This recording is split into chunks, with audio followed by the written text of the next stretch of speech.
बच्चों, आपका आपके अपने YouTube चैनल पर बहुत बहुत स्वागत है। आज हम आपके लिए वर्ब, काइंड्स ऑफ वर्ब और वर्ब की डेफिनेशन हिंदी और इंग्लिश दोनों में लेकर आए हैं और मैं वर्ब के बारे में पूरी डिटेल से इसमें बताऊंगा। इससे पहले मैंने आपको एडजेक्टिव, प्रोनाउन और नाउन की वीडियो पढ़ा चुका हूं, यानी कि यूं कह सकते हैं कि पार्ट्स ऑफ स्पीच में 4th नंबर पे मैं आपको वर्ब पढ़ा रहा हूं। सबसे पहले हम वर्ब की डेफिनेशन समझ लेंगे। वर्ब के लिए मैं एक वर्ड इस्तेमाल कर लेता हूं, एक्शन, यानी कि जितने तरह के भी हमारे एक्शन है वो सारे के सारे वर्ब कहलाते हैं। डेफिनेशन है, a verb is a word that shows action, state and position. क्या दिखाता है? वर्ब क्या है? वह शब्द है जो हमारे कार्य को दिखाता है, हमारी पोजीशन को दिखाता है, स्थिति को दिखाता है, हमारे अधिकार, राइट्स, स्वामित्व को प्रकट करता है। उसे हम बच्चों वर्ब कहते हैं। समझे? जैसे मैं कहूँ स्लीप, वॉक, रन, और इसमें जो सबसे पहला वर्ब है जिसे हम काइंड्स ऑफ वर्ब में आप समझेंगे वो है एक्शन वर्ब। क्या है? एक्शन वर्ब, यानी कि क्रियात्मक क्रिया, क्रियात्मक क्रिया। Action verb shows, action verbs क्या करता है? शो करता है व्हाट अ पर्सन और थिंग्स डज, एक पर्सन और चीज़ क्या करती है। जैसे ही रन्स, वह क्या करता है? रन्स करता है, दौड़ता है। दे ईट फूड, वे क्या करते हैं? खाना खाते हैं। तो खाना क्या हुआ? वर्ब। इसी तरह शी राइट्स अ लेटर, वह क्या करती है? पत्र लिखती है। राइट्स अ लेटर, तो लेटर क्या हो? वर्ब। इसके अलावा द बर्ड्स फ्लाई, चिड़िए उड़ती हैं। तो बर्ड्स क्या करती है? उड़ती है। फ्लाई क्या हुआ? वर्ब। तो बच्चों, इस तरह के जो वर्ब होते हैं जिनमें किसी काम का होना दिखाया जाता है उसे हम बच्चों एक्शन वर्ब कहते हैं। स्टेटिव वर्ब, स्टेटिव वर्ब, स्थितिजन्य क्रिया।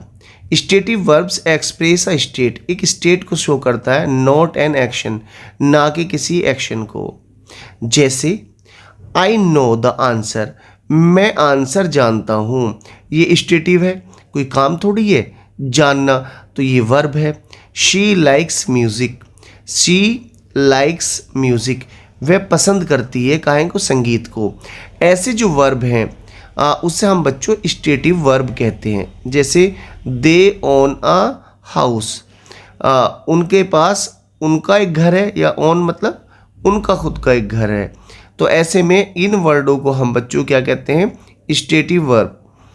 ही बिलीव्स, बिलीव्स माने यकीन, वह यकीन करता है इन गॉड, भगवान में, ईश्वर में, वह भगवान में यकीन करता है। तो यहाँ पर जो बच्चों नो है, लाइक्स है, ऑन है, बिलीव्स है, they are stative verb. Transitive verb क्या है बच्चों? ट्रांसेटिव वर्ब, सकर्मक क्रिया। A transitive verb needs an object, उसमें एक ऑब्जेक्ट की जरूरत होगी to complete the meaning, meaning को पूरा करने के लिए। यानी कि अगर किसी वर्ब के साथ ऑब्जेक्ट है तो ऐसी स्थिति में बच्चों हम उसे ट्रांसेटिव वर्ब कहेंगे। एग्जाम्पल के तौर पे समझेंगे, शी रीड्स अ बुक, वह किताब पढ़ती है। तो यहाँ पर काहे की जरूरत पड़ी? वह पढ़ती है, क्या पढ़ती है? किताब।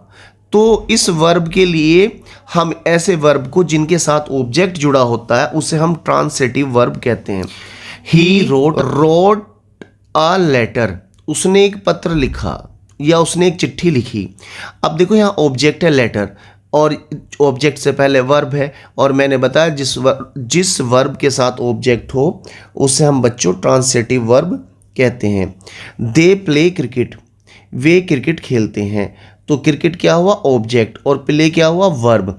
तो इस वर्ब के साथ क्या है? Cricket.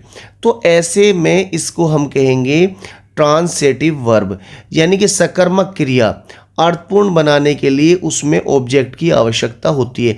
They play, he wrote, she reads, क्या पढ़ती है? किताब। क्या लिखती है? पत्र। क्या खेलती है या खेलते हैं? क्रिकेट। तो ऐसे में जब ऑब्जेक्ट की ज़रूरत हो ऐसे सेंटेंसों में जो वर्ब होता है वो वर्ब ट्रांसेटिव वर्ब कहलाता है। अब बच्चों, इन ट्रांसेटिव वर्ब, इन ट्रांसेटिव वर्ब अकर्मक क्रिया, an intransitive verb does not need an object। Transitive verb does not need object, यानी कि एक ऐसा वर्ब जिसे काहे की ज़रूरत ना हो, ऑब्जेक्ट की ज़रूरत ना हो, उसे हम बच्चों ट्रांसिटिव वर्ब कहते हैं। जैसे ही स्लेप्ट, वह सो गया, ऑब्जेक्ट की ज़रूरत ही नहीं है। बेबी क्राइड, बच्चा रोया, ऑब्जेक्ट की ज़रूरत ही नहीं है। द सन राइजेज, सन माने सूरज, राइजेज माने उगता है। तो यहाँ पर बच्चों हमें ऑब्जेक्ट की ज़रूरत ही नहीं थी। दे लाफ्ड, वे हंसते हैं, यहाँ पर भी ऑब्जेक्ट की ज़रूरत नहीं है, सेंटेंस पूरा मीनिंग दे रहा है। ऐसे में ये जो वर्ब हैं जहाँ ऑब्जेक्ट की ज़रूरत नहीं पड़ी उन्हें हम बच्चों इंट्रांसिटिव वर्ब कहते हैं। क्या कहते हैं? Intransitive verb. बच्चों बचे हुए जो 5 वर्ब हैं वो मैं आपको नई वीडियो में बताऊंगा। अगर बच्चों आपको हमारा काम और हमारी वीडियो अच्छी लगे तो हमारे चैनल को सब्सक्राइब करें और वीडियो को लाइक शेयर ज़रूर किया करेंगे। मिलेंगे न्यू वीडियो में, तब तक के लिए जय हिंद।